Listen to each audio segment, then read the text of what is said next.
Mesdames et messieurs, bienvenue sur Télé 50. Merci de nous rejoindre pour ce programme Vespéral Kinshasa Direct qui décrypte l'actualité avec beaucoup de détails. Nos invités sont déjà là pour les dossiers du soir. On ne peut plus faire l'économie de la logique de la guerre. Il faut un temps ferme pour dénoncer l'agresseur. Les recours à la force a donc cessé d'être une option pour se poser et s'imposer comme un impératif existentiel. Oui, ces phrases, nous les tirons d'une publication d'un professeur qui a réellement réagi par rapport avec la situation de l'Est. Et pour cela, nous aurons comme invité aujourd'hui Abbé Baala, qui est spécialiste en la matière, mais aussi en député national. Le député national, il est président du caucus du député du Nord Kivu. Il sera avec nous pour parler de cette agression qui ne dit pas son nom, du Rwanda contre la République démocratique du Congo. Une énième agression. Et puis voilà, nous allons en parler avec eux, mais tout de suite, la présentation des grandes lignes de l'actualité, c'est avec Nathalie Yoko-Poso. Nathalie Yoko, bonsoir. Bonsoir, Christian Chibasso, les grandes lignes d'information, c'est tout de suite.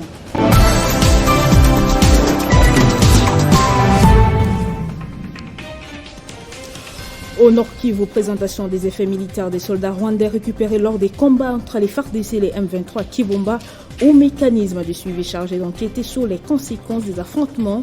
Un rapport devra être publié dans les tout prochains jours pour établir les responsabilités.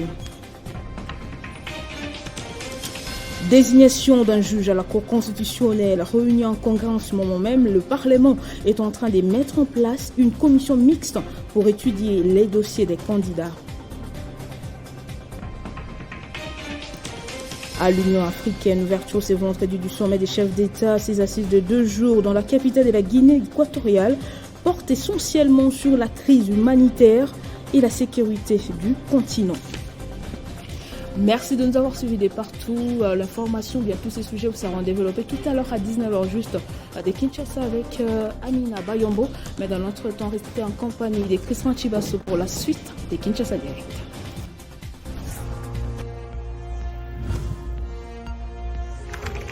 L'actualité reste en continu. Nous sommes de retour, mesdames et messieurs. L'actualité reste en continu sur Télé 50. Tout de suite, les dossiers du soir.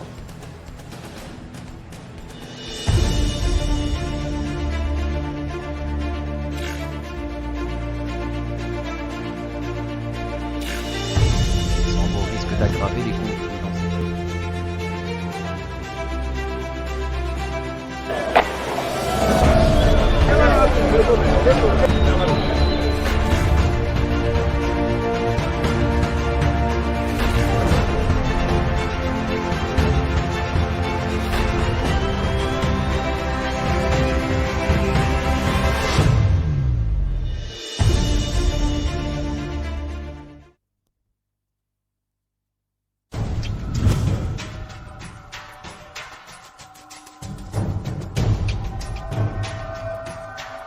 Télé 50, simplement congolais.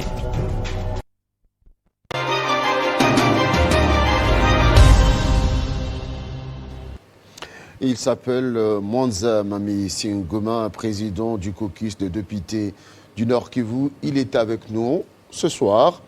Honorable, bienvenue. Bonsoir. Merci d'avoir accepté l'invitation des Télé 50. Je ne vous demanderai pas comment vous allez parce que la situation dans votre circonscription électorale n'est pas du tout bonne. À cette heure, quelle est la situation?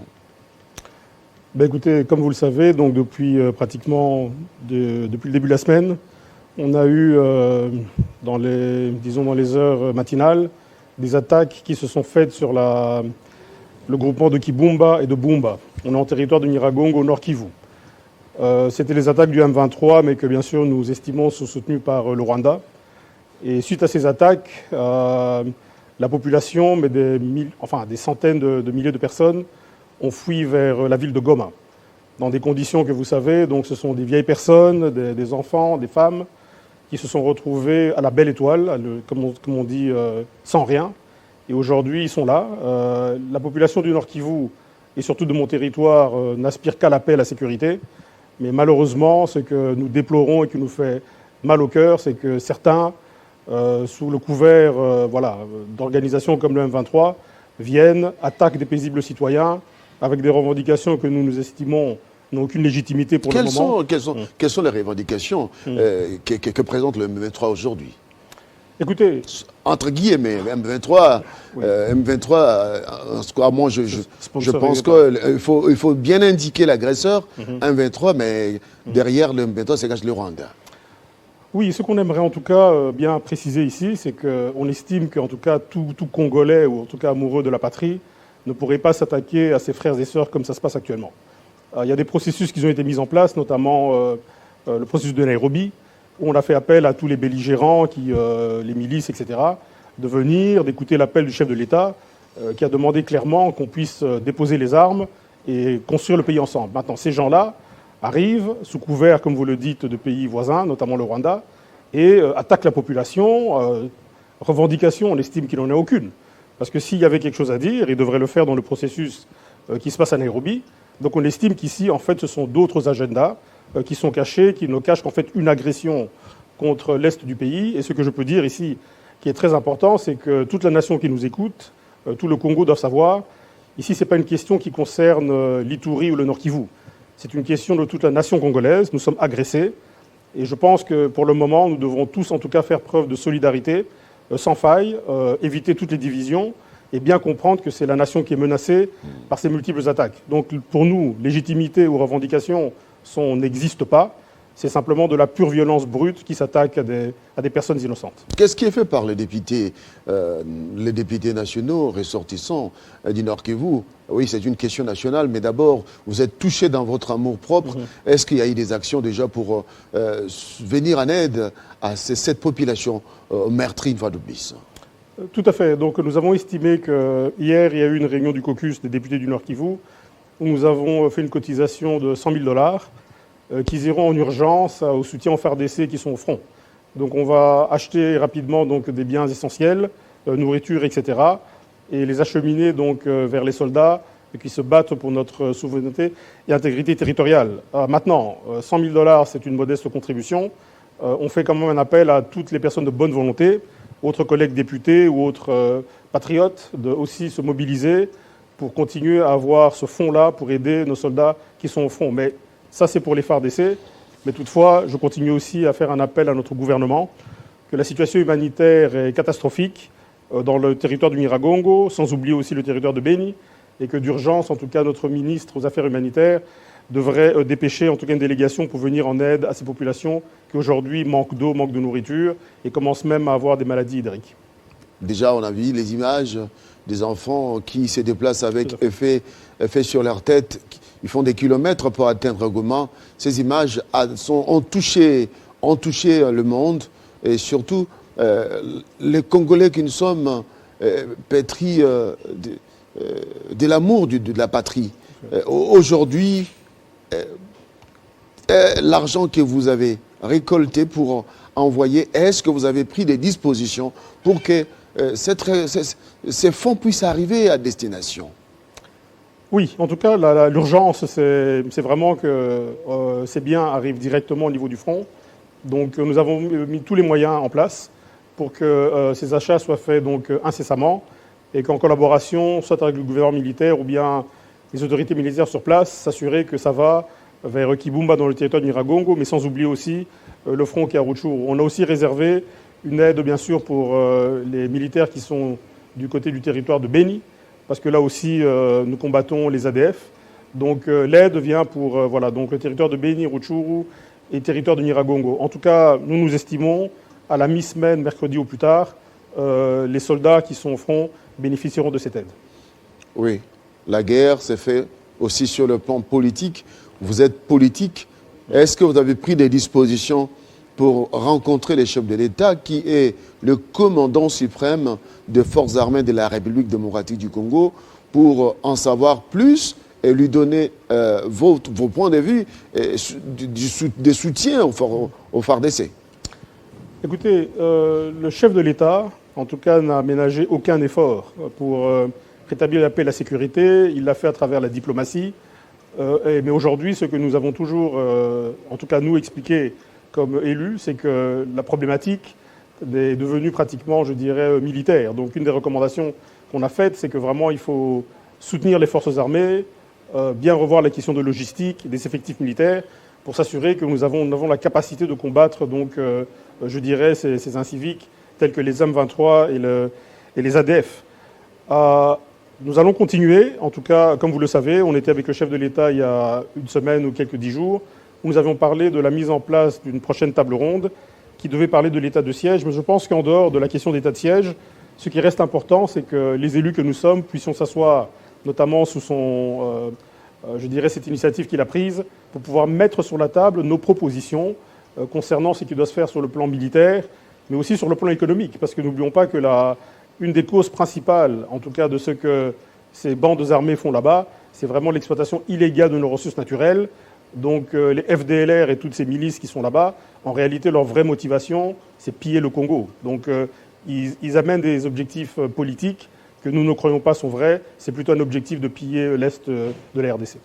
On a parlé du mécanisme des suivis de l'accord, des suivis sur terrain, des hostilités. La RDC, par la voix de son porte-parole, a pointé du doigt le Rwanda, mais aussi a saisi les instances internationales. Au niveau de la Chambre du Parlement congolais, avez-vous pris la mesure de la chose? Qu'est-ce qui est fait avec le président de l'Assemblée nationale, Mbosoko Diamponga?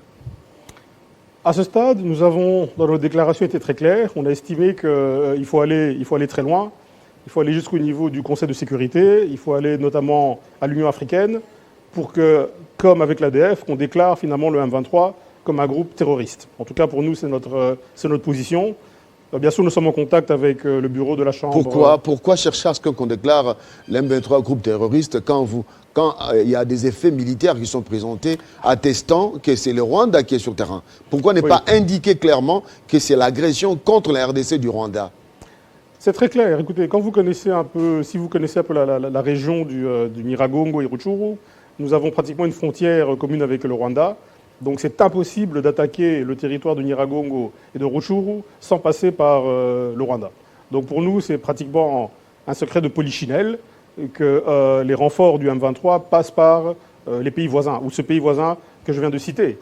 Donc pour nous, peut-être... Quand on voit de telles images, voir des images de la population qui se déplace en masse, en cette période où les enfants devaient être à l'école, ça fait mal. Et ne pas pointer du doigt, moi je pense que ne pensez-vous pas que le temps est venu que la RDC puisse avoir un temps ferme, honorable député? Tout à fait, tout à fait. En tout cas, je suis tout à fait d'accord avec vous. Et puis de plus, ce que je peux dire, c'est que trop, c'est trop. En tout cas, cette agression que la RDC vit aujourd'hui, c'est pratiquement, nous approchons pratiquement la 30e année de ce conflit à l'Est. Et chaque fois qu'on a eu des discussions ou essayé de trouver des compromis, on se retrouve toujours à nouveau agressés, des gens, des femmes violées, des massacres à la machette, etc. Donc on tue les gens avec la plus haute violence. Je pense qu'effectivement le moment est arrivé pour que d'autres pays, je dirais en tout cas, saisissent notamment, je dirais tel que le ministre des Affaires étrangères, enfin, a dit, son Excellence Christophe Lutundula, que c'est une agression qui vient du Rwanda. Je pense que ça devrait être la position maintenant officielle du Congo et le mécanisme conjoint de vérification qui a dépêché quelqu'un, je pense à Kigali ces derniers jours, est parti avec des éléments pour montrer que l'agression, en tout cas du M23, est bien venue du Rwanda. Donc je pense pour nous c'est très clair.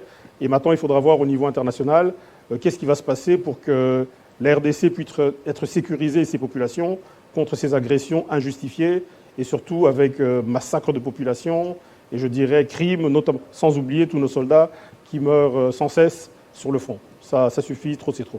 Trop c'est trop, comme vous le dites. Et l'opinion publique pense que le ministre, le vice-premier ministre, le ministre des Affaires étrangères, devrait prendre une décision d'expulser l'ambassadeur rwandais du territoire congolais.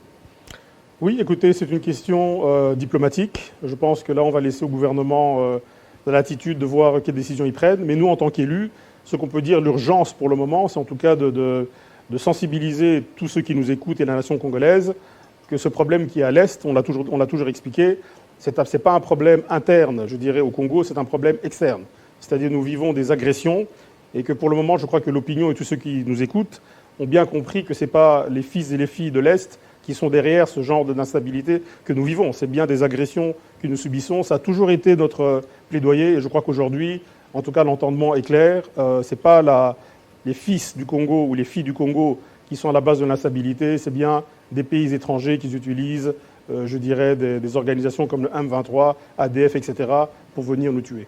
Alors, pendant ce temps, la nation congolaise doit compter sur ses fils et filles, ses forces vives, mais aussi ses dirigeants, entre autres les institutions de la République, telles que le Parlement congolais. Le Parlement congolais qui est en commission pour choisir le représentant du Parlement au niveau de la Cour constitutionnelle. Ne pensez-vous pas que ces débats devaient être mis de côté pour privilégier l'appel à l'unité nationale pour sauver la nation et parler d'une même voix contre l'agression rwandaise et convoquer une question d'information, par exemple. Et pourquoi ? Oui, vous n'êtes pas président de l'Assemblée nationale, mais vous êtes député du Caucus, député du Nord Kivu. Mais on ne sent pas aujourd'hui que la question est prise à bras-le-corps par le Parlement congolais. Oui, certes, il y a cette action que vous avez menée, mais il y a 500 députés.